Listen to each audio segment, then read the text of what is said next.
Nshuti bakundwa ba Blessed Family, twongeye kubasuhuza no kubakira mu biganiro byacu. Karibu sana. Imana yacu y'amahoro ibishimire cyane. Amen.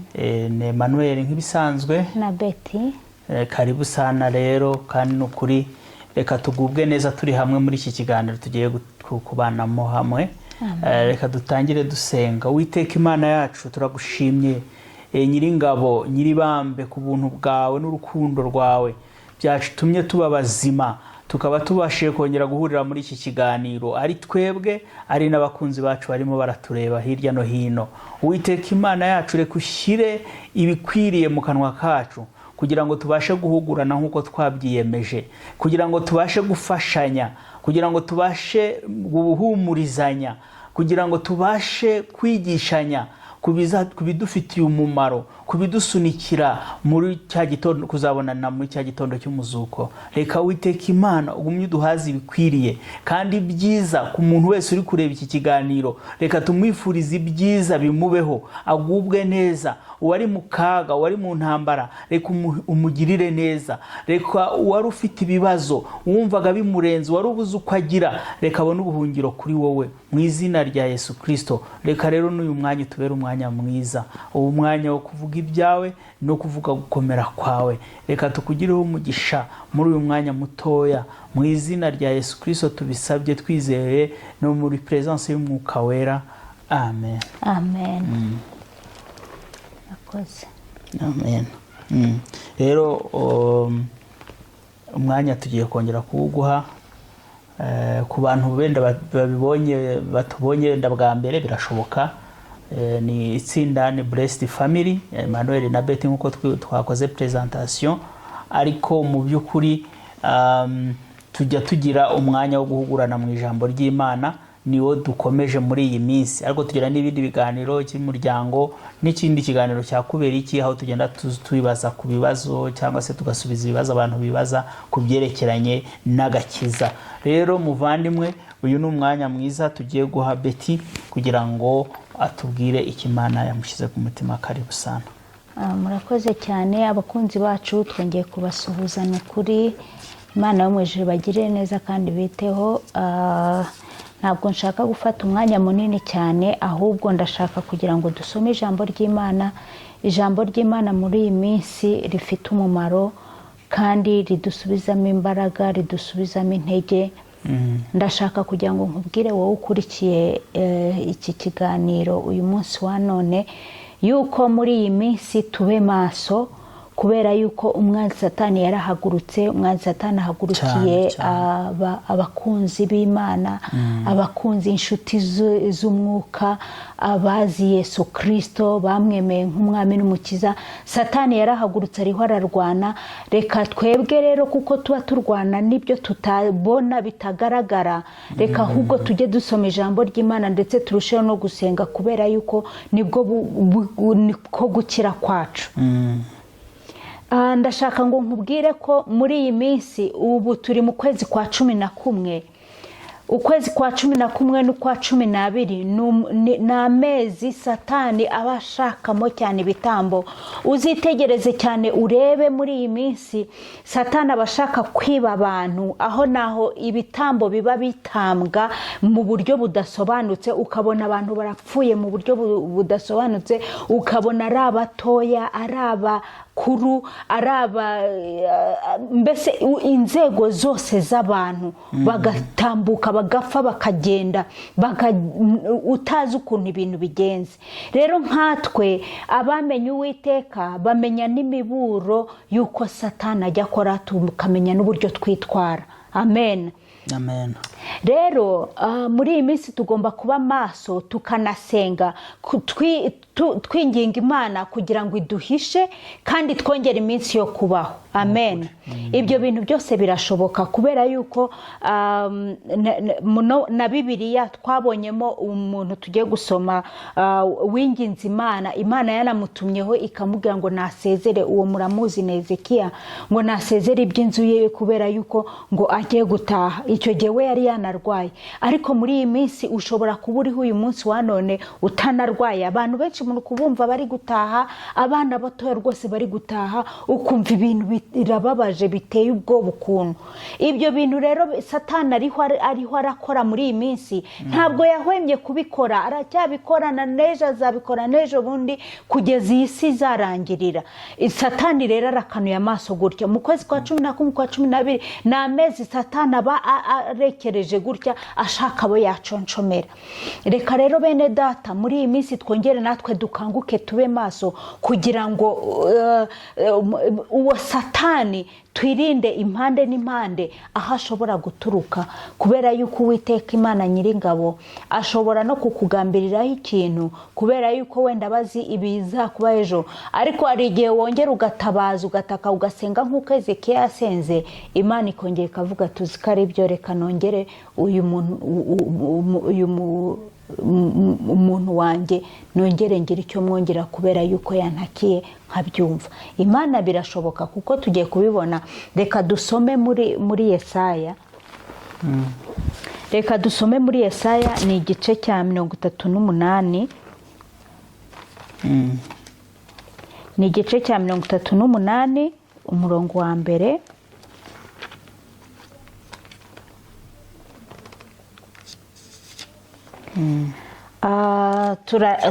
Turasoma umurongo wa mbere kugeza kwa 5. Ngo muri iyo minsi Hezekiya ararwara yenda gupfa. Bukeye umuhanuzi Yesaya mwene Amosi aramusanga, aramubwira ati Uwiteka aravuze ngo tegeka iby'inzu yawe kuko utazakira, ahubwo ugiye gutanga. Nuko Hezekiya yerekera ivure atakambira Uwiteka ati ndakwinginze Uwiteka, uyu munsi wibuke ko najyaga ngendera mu by'ukuri imbere yawe n'umutima utunganye, ngakora ibishimwa imbere yawe. Nuko Hezekiya ararira cyane. Umurongo wa 4. Ngo maze ijambo ry'Uwiteka rigera kuri Yesaya riti subirayo ubwire Hezekiya uti Uwiteka Imana ya sogokuruza Dawidi iravuze iti numvise gusenga kwawe, mbona n'amarira yawe, kubaho kwawe nzongeraho indi myaka 15. Amen. Amen, amen. Ndashaka kugira ngo tugarukire aha ngaha, ndashaka kugira ngo twibande ku murongo wa 2 n'umurongo wa 5 gusa. Umurongo wa 2 uravuze ngo nuko Hezekiya yerekera ivure atakambira Uwiteka, yatakambiye Uwiteka amwibutsa imirimo myiza yagiye akora umunsi ku wundi. Haleluya. Amen. Hanyuma n'uwa 5 uravuga ngo subirayo. Ijambo ry'Uwiteka tuvuze gato kwa 4. Umurongo wa 4 ni ijambo ritoya cyane, n'amagambo magufi cyane. Ngo maze ijambo ry'Uwiteka rigera kuri Yesaya. Uwo ni umurongo wa 4. Ngo subirayo, uwo ni umurongo wa 5 utangiye. Ngo subirayo ubwire Hezekiya uti Uwiteka Imana ya sogokuruza Dawidi iravuze iti numvise gusenga kwawe, mbona n'amarira yawe, kubaho kwawe nzongeraho indi myaka 15. Amen. Bene data, impamvu ki dushatse kugira ngo tusangire aya magambo nibyo natangiye ndiho ndavuga. Imana Nyiringabo iratuzi, iradusobanukiwe. Izi uburyo twavutse, uburyo turiho, uburyo ejo tuzaba tumeze.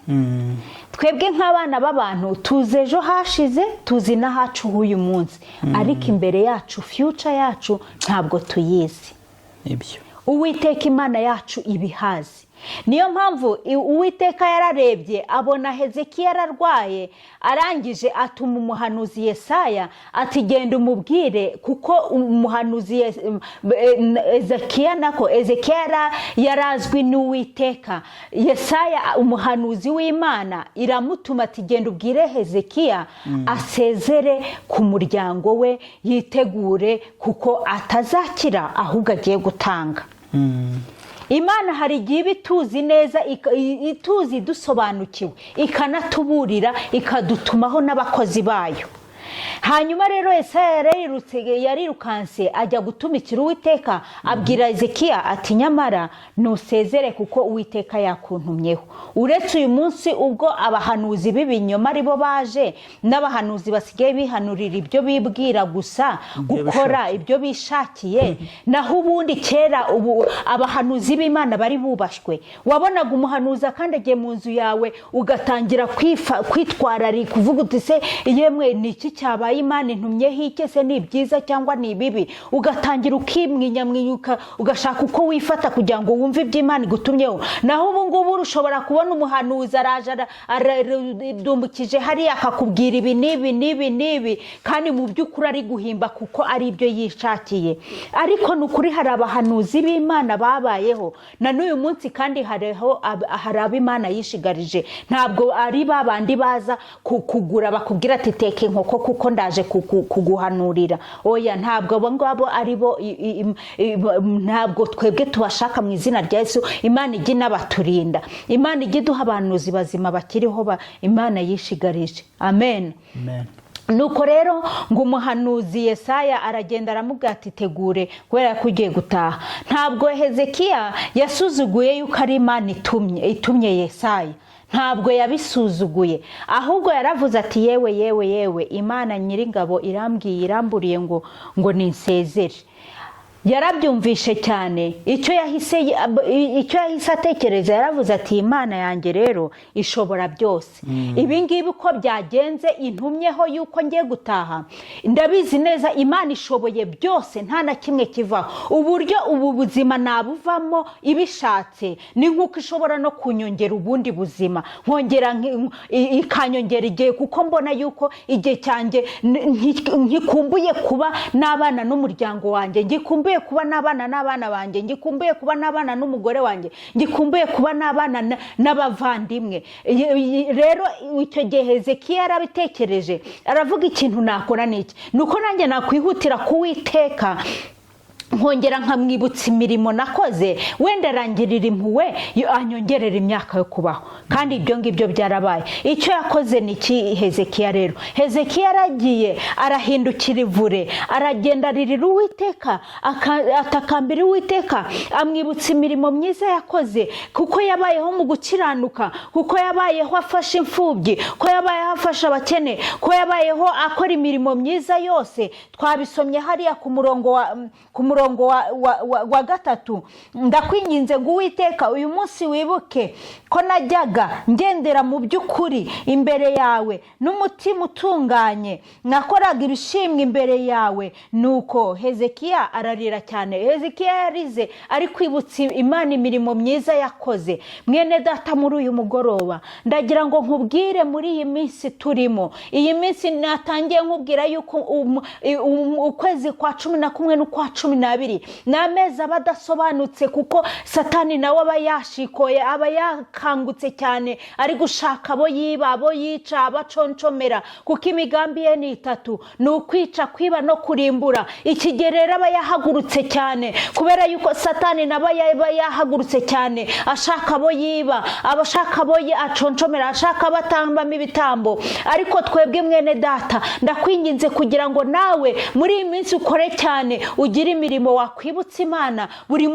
munsi. Ntuzategereze ngo wenda ngo Imana izagutumaho nk'uko yatumyeho Hezekiya. Oya, ahubwo buri munsi nugira isengesho wibutsa Imana ikintu kimwe gusa cyangwa bibiri, ikintu waba warakoreye Uwiteka, nawe Imana nawe akanezererwa ku buryo yakomeza kukongera iminsi yo kubaho. Twarebye ku murongo wa 6 ngo nuko umurongo wa 4 gusa niwe Imana yarabirebye. Hezekiya amaze kurira, amaze kwibutsa Imana imirimo myiza yakoze, ibintu byiza yakoze, ko yatunganiye Uwiteka n'umutima uboneye. Hanyuma ngo Imana irongerera byibuka, koko irabyumva neza. Isengesho rya Hezekiya rikora ku Uwiteka. Nuko Uwiteka arangije abwira umuhanuzi we Yesaya, ngira ngo nta nubwo yari yakageze niyo yajyaga, ahubwo yari akiri mu nzira. Nuko ngo Uwiteka aramubwira ngo ariko urabizi, numvise gusenga k'umukozi wanjye Hezekiya, none ndakubwiye ngo subirayo umubwire ko gusenga kwe nakumvishe, ngo hanyuma umubwire yuko mwongereye iminsi 15 yo kubaho. Haleluya, amena. Nuko rero natwe mbene data turakwinginze wowe ukurikiye Blessed Family, aya magambo nayawe muri uyu mugoroba, kugira ngo dusenge turi kwibutsa Imana. Imana uyibutse mu bintu byari byo byose. Wenda si uko waba urwaye wowe, niba iyo waba uri mu kindi kibazo, mu kindi kigeragezo cy'ubundi bwoko, cyangwa se uri wacuruje wahombye, cyangwa wabigenje gute, nusenga isengesho rituma Imana yongera kugusubiraho, ikongera ikakwibuka, ikongera ikakumenya, hanyuma yongere gutumeho umuhanuzi muzima. Nawe muri iri joro yongere gutumeho ubone mu nzozi, wenda igutumeho umukozi wayo, igutumeho nawe ikubwira ijambo ryiza, ikubwira uti mwana wanjye ndongeye ndakwibutse, ndongeye ndakuzanzamuye, nawe nkongeye iki gihe cyo kubaho, cyangwa se nawe nkuzuriye ibyawe byari byarapfuye, cyangwa se nawe nkongeye kugira ngo ukore kwifaranga, cyangwa se nawe ndakongeye nkwibutse wowe utabyaragwa nubyare. Isengesho dushaka gusenga muri uyu mugoroba ni isengesho ryo gukora ku Mana, ryo kuyibutsa ibyo twakoze kandi bikabyingira mumaro. Mwene data udukurikiye muri uyu munsi, turagira ngo twongere dusenge isengesho ryo kwibutsa Uwiteka kugira ngo nawe yongera twibuke, yongera twongerera igihe cyo kubaho, yongera atuzurira ibyacu byaba byarapfuye, yongera duha umugisha nk'uko abandi ibaha umugisha. Ni ukuri mwene data, mumenye yuko Uwiteka yumva gusenga kw'abamwizera, kandi ijambo ry'Imana riratubwira muri Zaburi 65:3 ngo ni Imana yumva gusenga, ngo niyo mpamvu abantu bose bazaza aho iri. Ni ukuri ndabinginze bene data, reka tugire muri iyi minsi isengesho rikora ku Uwiteka, isengesho rituma yakongera kwibuka, ku buryo yongera kukwibuka nawe ikagutumaho umuhanuzi, ikakubwira ati nubwo byari bimeze gutya ariko ndongeye ndabihinduye bibaye gutya mu izina rya Yesu Kristo. Nubwo wari urukurira ndaguhojeje amarira mwana wanjye. Imana ishobora guteza ikongera ikagihindura kikahinduka cyiza kurushaho mu izina rya Yesu Kristo. Reka rero tugire iryo sengesho muri iyi minsi. Muri iyi minsi ndi kubabwira ngo mu kwa 11 n'ukwa 12 reka dukomeze dusenge isengesho ryatuma Imana yongera kuduhindukirira, yatuma Imana yongera kudutumaho abakozi bayo, kugira ngo twongere dusubizwemo imbaraga, kugira ngo twongere twumve yuko dufite ubuzima buzima, kugira ngo twongere twumve yuko tutari twenyine. Mwene data rero tubanye muri uyu munsi, reka ibyo bintu twese tubyumve yuko Uwiteka yashatse yuko wongera kugaruka, kugira ngo wongere usengana amarira menshi, umwibutse ya mirimo nawe wakoze. Niba nawe ntayo wakoze, wongere umusenge, umubwire uti mwami Imana yacu nungirira gutya na gutya, nanjye nzabigenza gutya na gutya. Hanyuma Uwiteka ni Imana yumva kandi irakugirira neza. Reka dusenge Imana rero kugira ngo yongere idushyiremo, yongere twongere tuyiyegereze, kugira ngo natwe amarira yacu ayumve. Bene data, niryo jambo numvaga ashaka ko dusangira muri uyu munsi. Reka dusenge Imana kugira ngo Imana yo mu ijuru yongere natwe twibuke nkuko yibutse umukozi wayo Hezekiya, kandi karamuha iyo myaka 15 mu by'ukuri, kandi byarabaye. Natwe Imana ishobora kongera kutwibuka mu bundi buryo, mu buryo utatekerezaga. Umugisha w'Imana ujya uturuka ahantu henshi umuntu atatekerezaga. Mu gihe waba wihebye, mu gihe waba wumva uri wenyine, Uwiteka kongera akakugarukaho. Reka duce bugufi dusenga Imana. Data wa twese, turagushimiye cyane yuko wongeye kumva yuko tugomba gusangira ijambo na bene data bakurikiye Blessed Family. Tukongera tukibuka ukuntu Hezekiya yararwaye ameze nabi, urangije umutumaho umuhanuzi Yesaya. Umuhanuzi waramutumyeho ngo najye gusezera, ariko Hezekiya yarabyanze. Arangije ngo ahindukire ivure Mana, arongera arakwibutsa imirimo yakoze n'umutima uboneye, akwibutsa ibyo yakoze mwami, akubwira yuko agikeneye kongera kubaho. Nawe ntiwatindikanyije mwami, warabiyumvishe, wumva gusenga kwiwe. Ongera utuma umuhanuzi wawe wawe wari watumye. Yesaya arakumvira asubirayo, amubwira yuko agenda kumubwira kumwongereye iminsi yo kubaho, umwongereye imyaka 15. Muri uyu mwanya rero natwe turasenze kugira ngo twongerere Mana Data wa twese iminsi yo kubaho muri iyi si, kuko ibyo wadutumye ntibirarangira. Mana yacu, reba abarwayi nabo Data wa twese wenda baba bagiye gutaha, ubongera iminsi yo kubaho kuko birashoboka. Mana ureba abantu bari kurira bafite ibibazo bitandukanye, Mana ubahindurire ayo marira uyahinduremo ibitwenge mu izina rya Yesu Kristo. Ureba bihebye bari bonyine, Mana yacu basange, ubatumeho abakozi bawe urabafite mu izina rya Yesu Kristo, nabo bongere bumve ko bari kumwe nawe. Data wa twese uri mu ijuru, reka dusenze isengesho muri uyu mwanya kugira ngo duhindurire ibihe, uhindure ibihe bigende neza, duhindure amarira ibitwenge, duhinduke Mwami Mana yacu, ibyishimo bibe byinshi muri twebwe. Urakoze kugiye kutugirira neza. Abakurikiye urubuga bose, Mana ubaha umugisha. Turi gusengera ukwezi kwa 11, tugasengera ukwa 12, aho Satani batishimiye ubwoko bwawe. Mu izina rya Yesu Kristo turamwanze n'ibye byose, umudutsindira umuhungishirize kure. Mwami Mana yacu, dukeneye kubana nawe kandi utunezereze Data wa twese, uduhe ibyo dukeneye byose, ko turabigusaba Data wa twese. Ijambo ryawe ryatubwiye ngo tubanze tugushake,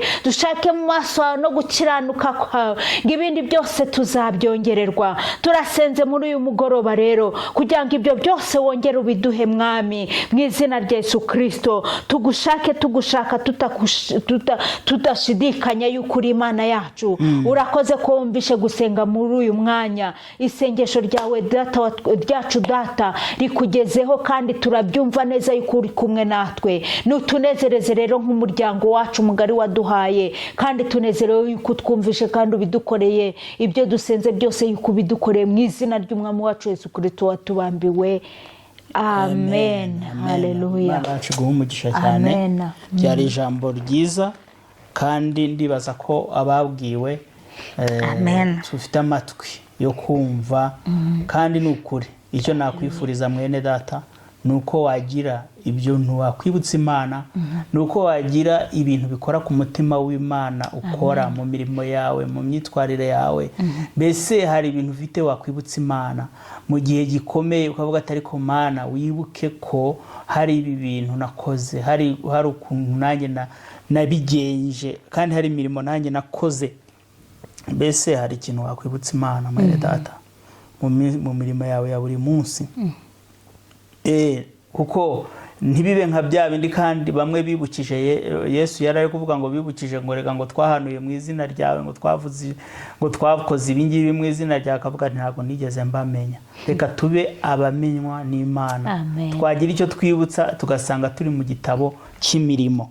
Murakoze cyane rero, reka ntitubatindire. Imana yacu igume ibagirire neza, kandi Mwuka Wera we ubiba ijambo akanarivomerera, aguma rivomerera mu mitima yanyu. Tubyambaje rero mu izina ry'Umwami wacu Yesu Kristo. Amen. Tuzongere tubonane ubutaha. Bye. Shalom.